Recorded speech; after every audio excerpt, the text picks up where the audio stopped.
नमस्कार। उत्तर प्रदेश के सहकारी क्षेत्र यानी कोऑपरेटिव सेक्टर में एक बहुत बड़ी भर्ती का ऐलान हुआ है। UPC ISB recruitment 2026। ये सेक्टर यूपी की इकोनॉमी के लिए काफ़ी ज़रूरी है और अब इसमें एक शानदार करियर बनाने का एक बड़ा मौका सामने आया है। तो चलिए आज हम आवेदन से लेकर सिलेक्शन तक की पूरी प्रक्रिया को बिल्कुल आसान भाषा में समझते हैं। चलिए सबसे पहले और सीधे इस मौके के साइज की बात करते हैं। कुल पद हैं 2085। जी हां, 2085 वैकेंसीज। ये नंबर अपने आप में बताता है कि ये हाल के समय की सबसे बड़ी और ज़रूरी भर्तियों में से एक है। और जो सबसे अच्छी बात है वो ये कि ये सारी की सारी परमानेंट सरकारी नौकरियां हैं।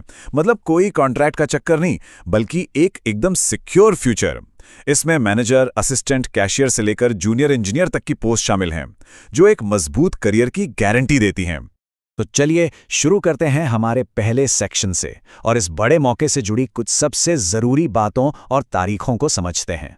किसी भी एस्पिरेंट के लिए सबसे ज़रूरी होती हैं डेट्स, तो इन्हें ध्यान से नोट कर लीजिए।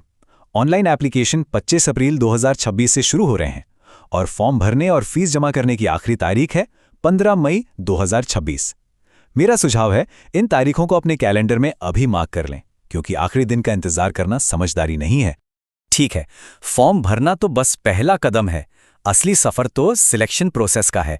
तो चलिए अब ये समझते हैं कि सिलेक्शन तक पहुंचने का रास्ता आखिर कैसा होने वाला है। तो ये पूरा सिलेक्शन प्रोसेस समझिए 5 स्टेप्स में बटा हुआ है। पहला स्टेप प्रीलिम्स एग्जाम। ये तब होगा अगर एप्लीकेशंस बहुत ज़्यादा आ जाती हैं। लेकिन स्टेप 2 यानी मेंस एग्जाम, ये तो सबके लिए कंपलसरी है और सबसे ज़रूरी भी। इसके बाद पोस्ट के हिसाब से या तो इंटरव्यू होगा या स्किल टेस्ट, फिर होगा डॉक्यूमेंट वेरिफिकेशन और सबसे आखिर में फाइनल मेरिट लिस्ट तैयार होगी। अब देखिए, इस तीसरे स्टेप में एक छोटा सा ट्विस्ट है जो पोस्ट पर डिपेंड करता है। अगर आप मैनेजर या असिस्टेंट मैनेजर जैसी कैटेगरी 1 और 2 की पोस्ट के लिए अप्लाई कर रहे हैं, तो आपका होगा इंटरव्यू, जहां आपकी पर्सनैलिटी और मैनेजमेंट स्किल्स को परखा जाएगा। और वहीं अगर आप असिस्टेंट, टाइपिस्ट जैसी कैटेगरी 3 की पोस्ट के लिए जा रहे हैं, तो इंटरव्यू की जगह होगा आपका प्रैक्टिकल स्किल टेस्ट, जैसे टाइपिंग या शॉर्ट हैंड। तो अब जब सिलेक्शन का पूरा मैप हमारे सामने है, तो चलिए बात करते हैं सबसे बड़े चैलेंज की, यानी इस एग्जाम को क्रैक कैसे करना है। ये रहा मेंस एग्जाम का पूरा ब्लूप्रिंट। एग्जाम होगा ऑनलाइन, मतलब कंप्यूटर बेस्ड टेस्ट। आपको मिलेंगे ठीक 2 घंटे यानी 120 मिनट, और इन 120 मिनट में आपको करने हैं 120 सवाल, जो होंगे 200 नंबरों के लिए। मतलब हर सवाल के लिए मुश्किल से 1 मिनट। तो यहाँ स्पीड और एक्यूरेसी दोनों का ही खेल है। और एक बात जिस पर सबसे ज्यादा ध्यान देना है, इस एग्जाम में नेगेटिव मार्किंग है। मतलब हर एक गलत जवाब पर उस सवाल के लिए मिले मार्क्स का 1/4 यानी 0.25 हिस्सा काट लिया जाएगा। इसका सीधा मतलब है कि तुक्का लगाना यहां बहुत महंगा पड़ सकता है। जवाब सिर्फ उन्हीं सवालों का दें जिन पर आप 100% श्योर हो। तो फिर पढ़ना क्या क्या है? देखिए, रीजनिंग, मैथ्स और जनरल अवेयरनेस जैसे सब्जेक्ट्स तो हैं ही, लेकिन एक सब्जेक्ट है जो गेम चेंजर हो सकता है। सहकारिता का ज्ञान, यानी नॉलेज ऑफ कोऑपरेटिव्स। आपको सहकारी समितियों के काम करने का तरीका, उनके नियम और यूपी में उनका क्या रोल है, ये सब अच्छे से समझना होगा। और हाँ, इंजीनियरिंग पोस्ट्स के लिए टेक्निकल सब्जेक्ट्स तो अलग से होंगे ही। तैयारी तो अपनी जगह है, लेकिन सही तरीके से फॉर्म भरना भी उतना ही जरूरी है।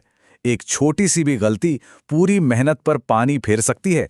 तो चलिए देखते हैं कि आपकी एप्लीकेशन चेकलिस्ट में क्या क्या होना चाहिए। ऑनलाइन अप्लाई करने का प्रोसेस बहुत सिंपल है। बस ये 6 स्टेप्स फॉलो करने हैं। ऑफिशियल वेबसाइट पर जाकर न्यू रजिस्ट्रेशन करें, फॉर्म में सारी डिटेल्स भरें और फिर फोटो, सिग्नेचर, अंगूठे का निशान और एक हैंड रिटन डिक्लेरेशन अपलोड करें।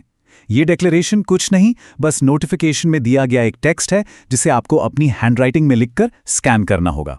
आखिर में फीस पे करें और प्लीज फाइनल सबमिट करने से पहले हर जानकारी को डबल चेक जरूर कर लें। एक प्रो टिप ये है कि फॉर्म भरने बैठने से पहले ये सारे डॉक्यूमेंट्स अपने पास तैयार रखें। आपकी 10वीं 12वीं की मार्कशीट और डिग्री से लेकर, अगर लागू होता है तो कास्ट सर्टिफिकेट, फोटो, सिग्नेचर और कोई भी आईडी प्रूफ, सब कुछ पहले से स्कैन करके एक फोल्डर में रख लेंगे तो फॉर्म भरने में कोई हड़बड़ी या गलती नहीं होगी।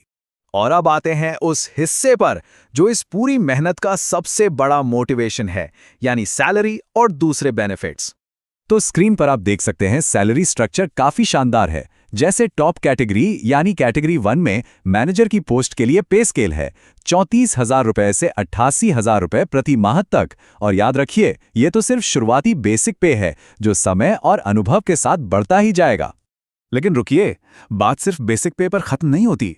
इसके ऊपर आपको मिलता है डीए मतलब महंगाई भत्ता, एचआरए यानी मकान का किराया भत्ता, और भी कई सारे दूसरे सरकारी अलाउंस। ये सब मिलकर एक बहुत ही जबरदस्त फाइनेंशियल पैकेज बनाते हैं। तो इस भर्ती से जुड़ी सारी जरूरी जानकारी अब हमारे सामने है। कितने वैकेंसी हैं, सिलेक्शन कैसे होगा, तैयारी कैसे करनी है और सैलरी कितनी मिलेगी, सब कुछ क्लियर है। तो अब सवाल सिर्फ एक है, क्या आप उत्तर प्रदेश के सहकारी क्षेत्र में अपना भविष्य सुरक्षित करने के लिए तैयार हैं?